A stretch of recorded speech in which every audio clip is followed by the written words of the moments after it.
Welcome to Thrones and Scones. It's your weekday morning podcast where we talk Game of Thrones over breakfast or your drive or whatever you're doing. It's Tony, Hans, and Jeremy in with you today, hitting Season 1, Episode 9. Almost there. And strawberry yogurt for the old scone today. Welcome, boys. What's up? Happy Thursday. What's up? What's going on? What's going on? Sconing on. Super excited. Almost a Friday. Oh my gosh, and almost at the end of this crazy season. This is the episode that in my head, when I think of Season 1, everything I think of that's at the end of the season, except for one thing, happens in this episode. So the fact that it is all going down before the last episode throws me off. Yeah, I think it was interesting. We've seen episode 10. I don't know why they needed actually to do an episode 10. I think they could have made this a little longer and kind of covered the same kind of points and ended a better season ending, because this was such a moment, if you will. I mean, they'd have to make it longer for sure. Just to touch quickly, hitting the wiki here. So much happens in this one. It's called Baelor, by the way, and it says on the old Game of Thrones wiki, with Sansa's life in danger, Ned makes a fateful decision. Catelyn brokers an unsavory deal with the slippery Walder Frey. Tyrion acquires a mistress and is forced by his father to fight on the front lines. Robb wins his first major victory and captures a prized prisoner. Oh my gosh, who could it be?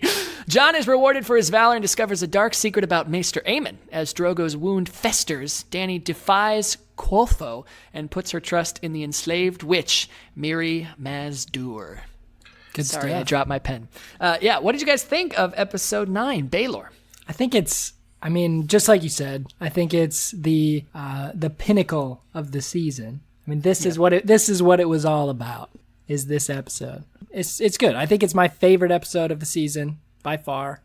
We open up in the dungeons with Ned Stark and a robed Lord Varys talking a little bit, and it's one of my favorite quotes that not only shows like the setting of this whole show very well, but really kind of goes and brings around Ned's character, that he's not just this honorable guy, but he has grown up in some shit. You know, he says like, oh, you grew up around actors, I grew up around soldiers, I learned how to die a long time ago. I was trying to remember from the last episode to this one with Varys when they're with Cersei in the council and they're talking about like calling the herd or whatever, and everyone's saying, "Oh no, murder everyone." I don't remember does he give his opinion? I don't remember if he says anything in that moment. Not to my recollection. Because everyone else is like, "Do it, kill everyone," right? Everyone's like, "Yep, murder." You can't risk having Sansa in the family because it's a traitor's daughter and all those things. But I just trying to remember that because outside of that, he's always I think trying to provide Ned with kind of like the honest view of the world right then, and I think Ned often doesn't always hear him, and he gets told by Littlefinger, some other people, he kind of loses his way a little bit. So I think it's interesting that Varys is still reaching out to him, knowing that. Well, I mean, he kind of foreshadows that very well. Of like, look, what way do you want to be remembered? How do you want your death to be? Right? That's a good point. Honor doesn't necessarily matter once you're in the grave if you got nothing to show for it. Exactly. And I think he says, you're in that situation now where it can just be you dying, or it can be you and many of your family. And screw it, right? Why do you have to hold this honor thing so above everything else? And I mean, and Ned's just holding on to straws, right? I mean, like, and I understand that, and I think his characters up to this point has been very much that person. So we get a lot of introductions, or a couple at least, characters that I think are what we could call Achilles' heels of certain fan favorites. We get introduced to Shay, the whore that Tyrion courts, or that Bronn steals from another man, who is, going from a one-off character to becoming kind of a fan favorite for a minute. Some people like Shay a lot. I think she's got this cool vibe with Tyrion, and then ultimately goes on to be a pretty shitty person. And I don't think the first part could be said, but he seems harmless relatively at first, but will certainly play a major part down the road. Walder Frey, what'd you guys think of his introduction? Getting to see, besides Sean Bean, again, one of our first recognizable faces. Yeah, from the good old Harry Potter. Harry Potter. Harry Potter. Where he played, I think Hermione, right? Is that I think so. Hermione. It's Hermione. Hermione. Played Argus Filch, of course, in Harry Potter. Which, by the way, would be the worst person to be in Harry Potter. I don't know how up you guys are on the lore of Hogwarts. Argus Filch is a character called a squib, which is the opposite of a muggle. It's a non-magic user born to a magic family, and so he's like around it, and he works at the school, but he can't do magic, and he just probably hates himself. He does hate himself. Anyway, he should hate himself in this show as well, because Walder Frey, super creepy upon his introduction. We see a very weird scene with him and his kids, and then as we know, gets just the downfall of everything that we know and love down the road. Yeah, the creepiness never goes away either. So Yeah, when he's like tapping that one girl on the ass to shoo her away. One girl, you mean his own blood? Well, that's his wife. Is that his wife? Yeah. I couldn't. Yeah, but that's couldn't wife. remember. Yeah, but isn't that his? It's like his isn't daughter that or his wife? Isn't it his daughter too? I don't know I about don't know. that. There's one part Maybe? where I think he gets a marries full- his own daughters. Yeah. Oh. He gets a full hand of that ass as he's like, he's like, I fickle I away there. may have just made that up, but I'm pretty sure. think you might be confusing it with the guy north of the wall who we get introduced to next season, Craster. Oh, maybe. But maybe he does as well. Who's to say? But that scene brings up an interesting. I'm gonna get philosophical here for a moment. Were the Starks ultimately defeated by a river? Because the whole reason that any of the shit down the line happens, you can trace back to the fact that they need to cross this river right now, and that they need to jump through hoops or wedding bands to do it. But it wasn't just him, right? I mean, Rob makes some choices down the road as well that ultimately has some of this play out. Of course. So I don't know. I think yes to an extent, because obviously if they didn't have to go through him, things would have played out much differently. But Rob also made his own decisions. Not that I think he deserves what he gets, but I think that there is this cool irony to it in that this river, the Trident, is where the war, Robert's Rebellion, was won, where Rhaegar Targaryen was defeated. It's kind of cool. that is A interesting. little fun fact for you. I think Starks end up losing everything because Bran likes to climb towers. I mean, if he could just stop being a fucking monkey, everything would Just have been keep fine. his peepers to himself. We wouldn't be in any of this mess. Fair enough. I guess you could say it. Although, if he didn't climb the tower, he would have gone to the Capital, and then he would have been climbing around up there, and who knows what he would have seen. Probably all kinds King's of Landing. twincest. So, It's beautiful though. so what did you think of Tyrion and his new love or his new whore and the whole drinking game? I think that was actually one of my favorite parts of this. Just because again, you're getting an onion, you're getting more layers of Tyrion, and I like that to see that he has what he thought was love and believes that he is more than just this outcast son, and then he gets kind of told that she was a whore, and then he had to be made to watch all those things happen, and now he's kind of like everyone is expendable, which to be honest is probably the best lesson he can learn. It's a crazy little bit of his backstory and stuff, and where you first start to see that, Tywin Lannister, here's where that ruthless side is. We're not seeing it, but we're hearing about it, and and you can kind of get that eerie, creepy vibe from him. Now, this is, Jeremy, you would know this, of course, because you read the books. Hans probably does not know this. And again, this comes to play way later, like way down the road when Tyrion's in prison and Jaime frees him. Jaime tells Tyrion that she was not a whore and that his father made up that story after the fact. And in the show, we never get that revelation. Shit. Yeah, I couldn't remember that if that actually came out in the show or not. You like to spoil him. I like to lead Hans into a trap. Be like, you don't know. Read a book. That's crazy. I know that comes out way, way later, but it sets up this weird fact in the books where Tyrion starts to kind of get this terrible relationship in his mind with his brother that we never really see in the show as of yet. So it's interesting. I think they're leaving that relationship, that bridge unburnt to see what happens with it. So I'm looking forward to whatever that means. Yeah, and again, I know we say this a lot, but talk about that whole scene with Tyrion kind of monologuing. Just what an expository, foreshadowing Thronesplosion. Yeah. Thronesplosion. It is a lot. It is so much. I like that I said last episode that if I was in Westeros, I would just be Bran at that table with the Starks looking confused as hell as what's going on. If that weren't true, I would be Tyrion here in this situation, just trying to get drunk to deal with it all and trying to play games that I'm good at. Yeah. And we'll get to her in our GBJ segment a little bit later, but you like Shay yet? Yeah, I think she's fine. I mean, I don't think they do anything in this bit to make us not like her. I mean, I think the show writers are very much making her likable and cute and all that stuff, which I think works. I liked her up until she takes that nasty turn later on, and like I said, I don't know where we're at in the show really with spoilers as far as like how far we want to talk into episodes. So maybe we'll reserve that for when the episode comes. But fair point. I like, just for anyone curious, that little mumbling would have been Jeremy's son walking in exactly as we're talking about the prostitutes. About the whores. He's like, Daddy, what's a whore? And I'm like, Sir, son, let's diagram this. Go get your dry erase board. just go watch Game of Thrones. It's on your iPad. Yeah, he's been a while when I'm trying to binge some of these episodes and he hears some of the comments. I'm just like, yep, this is exactly what your kindergarten teacher and I are going to discuss when I get to school. Yeah. Once he's caught up, I mean, he can join in. Yeah, he likes dragons. He's only on episode 6 right now, so we don't want to spoil anything.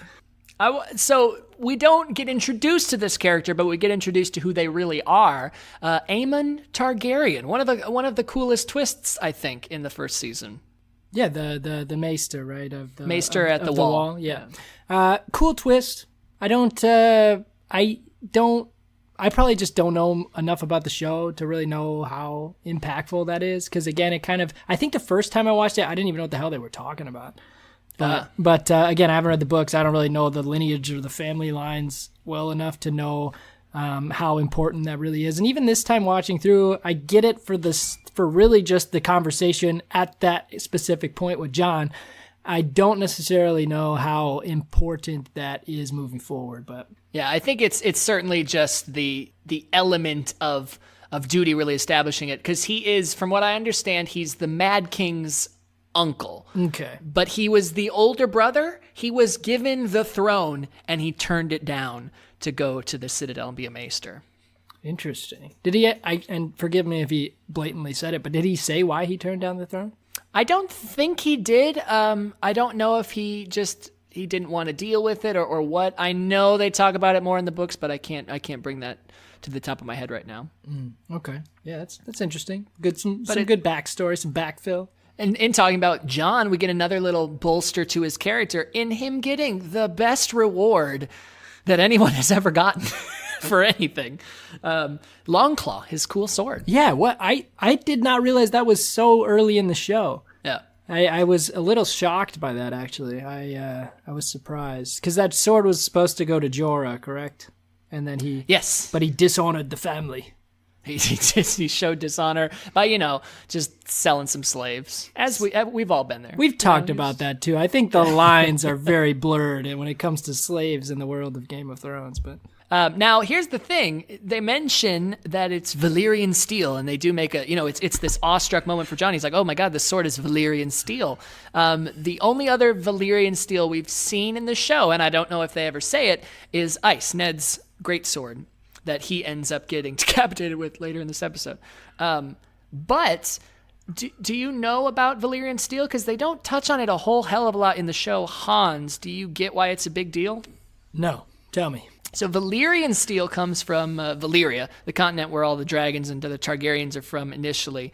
And it was made, I think, with dragon fire, but it has magic woven into it and stuff. And you cannot make it anymore.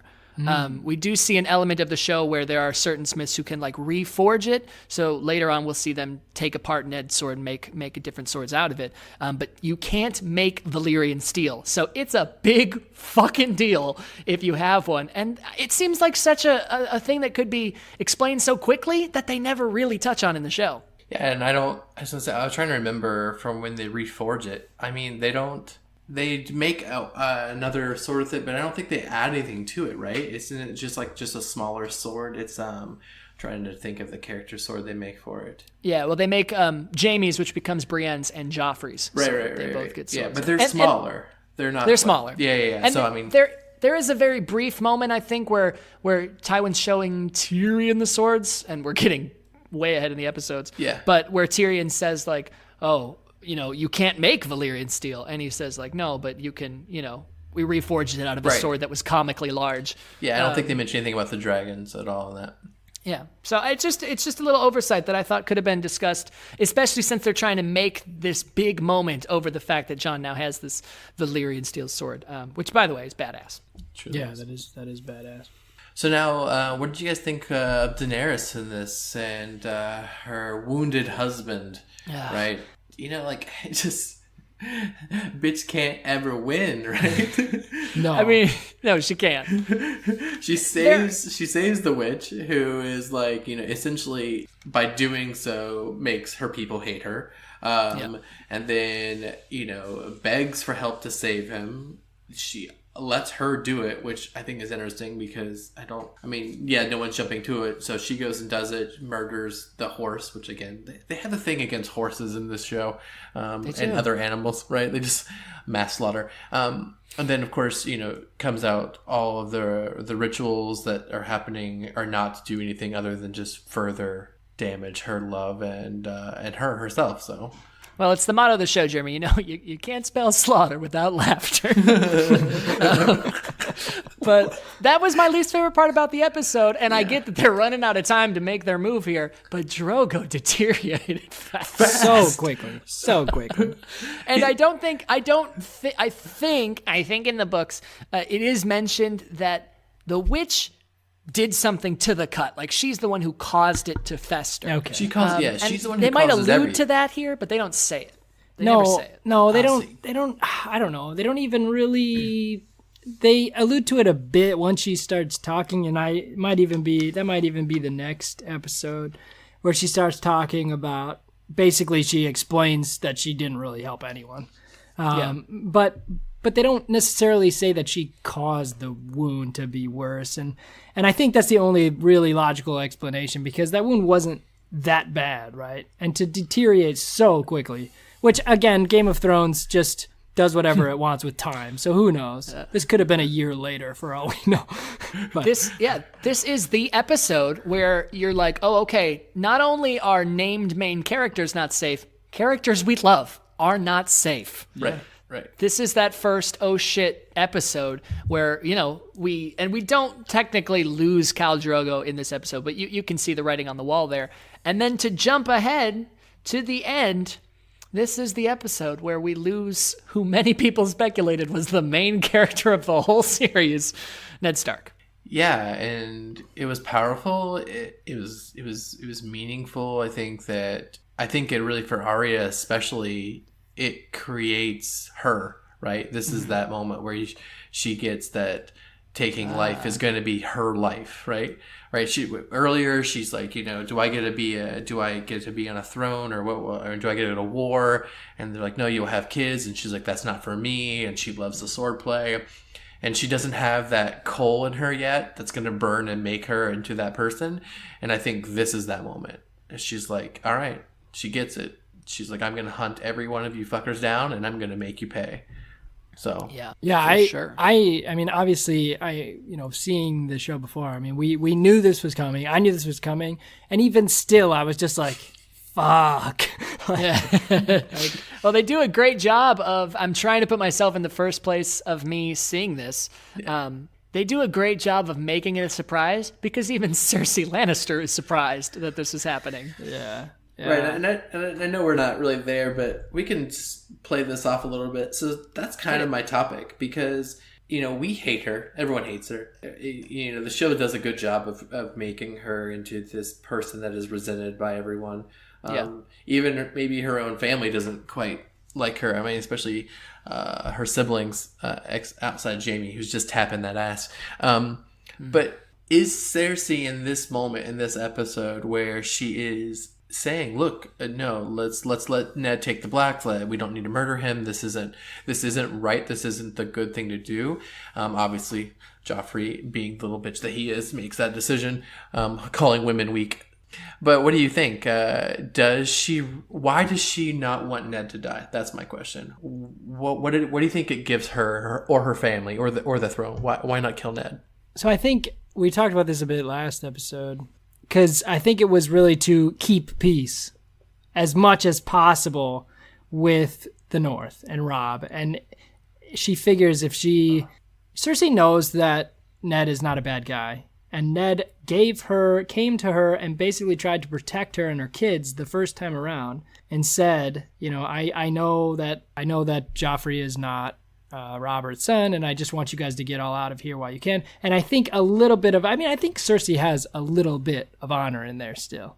Honor's probably not the right word, but I mean, I think she might even feel that she does owe Ned that, given that he came to her, was trying to protect her kids and her, and that's her primary goal, right? Is protecting her kids. And I think that she, probably felt she owed Ned that after that. The fact that they went around and killed all the other Starks, though, kind of broke the bridges anyway. Yeah. So I think it was the whole thing was kind of dumb.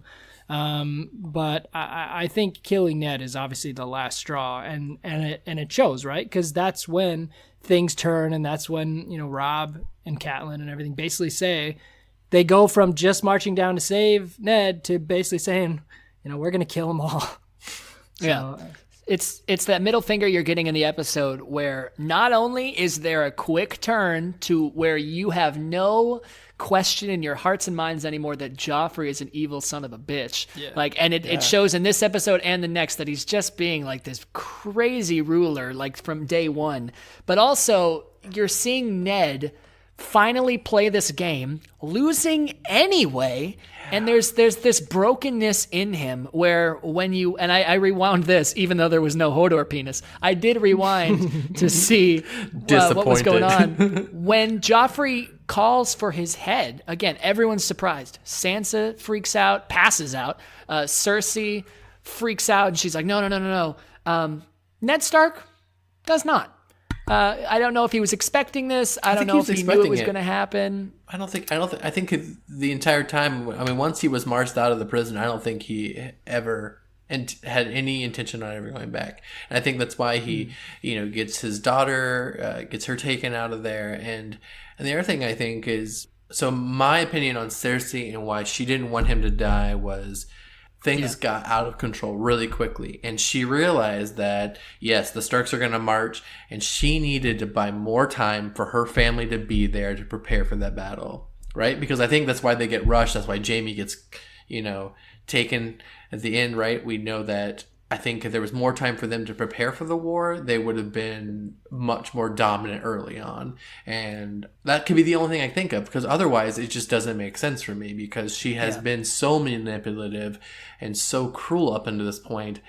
Why? And so they take the black, they go to the wall, but everyone knows that's not getting him out of the picture, and there's nothing preventing him from walking away from that wall and being then, not just a traitor, but what's the people who leave war? Come on. Deserter.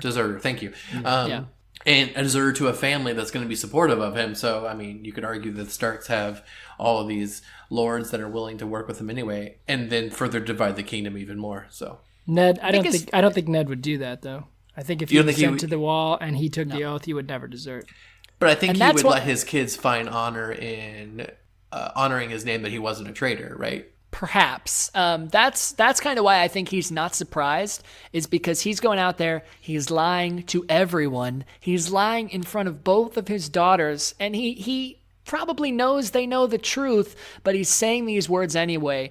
And it goes to show that this, precious cinnamon roll, too pure for this world, Ned Stark, died when his honor died in that moment, minutes before they actually killed him. Yeah. Do you think he would have? So I guess in your opinion, why did he do it? Why did he? Because you're kind of saying he already thought he was gonna die going in, or he wasn't surprised, which is fine, and I agree with that. Do you think he was only lying or only saying those things because he saw Arya and knew that both his daughters were there watching? I think I'm not of the mindset that he was there to die. I don't think he thought he was going to die. I just kind of thought, he life was over in one sense or the other. Sure. But I think that it was probably to protect Sansa. If anything, I can't really see what it does, but I guess making this stand, because that's Varys' plea to him as well. Like, your life isn't worth anything to you. What about your daughters? And then that's ultimately what swings Ned, as far as we can see. Yeah. I just remember the first time I watched that scene. I just remember thinking when Joffrey says, "Bring me his head." I just remember thinking, "Oh man, how is he going to get out of this one?" This could be some magic right now. Some smoke grenade. It's a very cool, and I've never noticed this in the scene either. I rewound it. Ned, so by the way, and they don't touch on it, so you wouldn't catch it unless you're really paying attention. Ned's decapitated with his own sword, which is a slap in the face. And you see him like kneel down. You see him, what I assume to be praying, saying words. And then you start to see, it's a very quick shot, but you start to see his head fall away from his body in that shot, which is, it was really well done. Yeah, it's a powerful moment. It's very, very good. Yeah, I'm surprised they went that way with that scene. I kind of thought, because, right, they cut it to the point where you can see his head. You see the sword go through him in that scene. Yeah. And then they cut it and then the episode ends. Well, no, you get pigeons, right? Don't you get pigeons? Yeah, or you do some get sort of the- You bird? get something. The birds flying and Arya kind of grimacing, okay. but that's She gets it. it. Yeah. Gotcha. I was kind of with their love for just cliffhangers. I'm surprised they didn't leave it like open. But then it would have been such a weird start to an episode to just to have his head just fall off and have no idea if he's alive or dead. Which is it's very Going in, crazy. But, my favorite moment of the episode, Robb Stark. Because we see Robb Stark being the perfect Stark here in this episode. He's got the honor, he's got the duty, he's also got tactic, and you can tell it really does affect him when he essentially sends 2,000 men, as he says, to their graves. But he outplays this absolute veteran of war, Tywin Lannister, captures Jaime Lannister, and it's this moment that in retrospect is so bittersweet, because we know had he not only made this stupid mistake that only a kid would make down the road, he would be the perfect character. Yeah, he really would. Yeah. And I think he's smart too, right? So we see and I'll just touch on that too. I wrote it down as my best moment too. Just the tactic is awesome. He sends the 2,000 men one way. He takes, you kind of get this intro to it, right? Because I think in the last episode he lets the captive go, right? The spy. Yes. He lets him go and he says, "How many men did you count?" 20,000. He goes, "Okay, go tell him. I don't care." And everyone is like, "Well, what? You think he's kind of this kid, don't know what he's doing, don't know what he's up to."